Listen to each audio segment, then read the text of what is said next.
An AR-15-style rifle was used in a Center City armed robbery. Police say the thieves' stolen getaway vehicle was recovered, but the suspects remain on the loose. It is Monday afternoon. I'm Sarah Bloomquist. And I'm Gray Hall in for Brian Taft. The big story on Action News is that search for the robbers who took cell phones, watches, wallets, and much more from the victims. Action News reporter Sharifa Jackson live for us in Center City along Locust Street, where this happened early yesterday, with the latest information. Sharifa. Yeah, great, Sarah. Right here behind me, this is exactly where it all happened. Police, they are still searching for these suspects, but from new info from police, they tell us they are not sure if these three victims were targeted, but they say they tracked the suspect's vehicle to this area 3 hours before the robbery.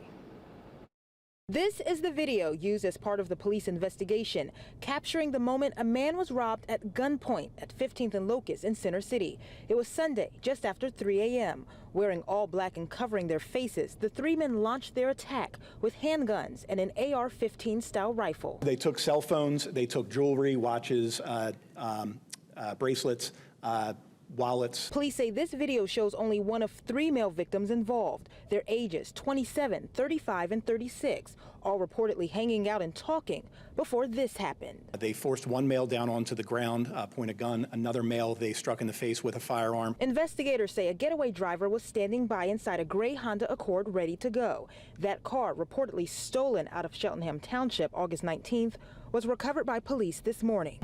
Look at that firearm. And I almost thought it was AI generated because I was like, this can't be real. I ain't never seen nothing like that.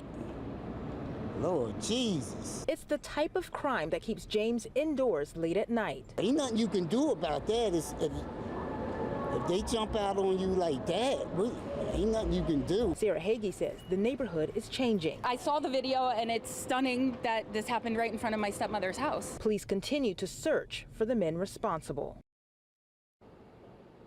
And I was able to speak to someone close to the victim who was hit in the face when all of this happened. He was released from the hospital, but he is suffering from a very swollen jaw. He also is very shaken up over this. We're live in Center City. Sharifa Jackson, Channel 6, Action News. Gray, Sarah. That is some frightening video. Sharifa, thank you for that report.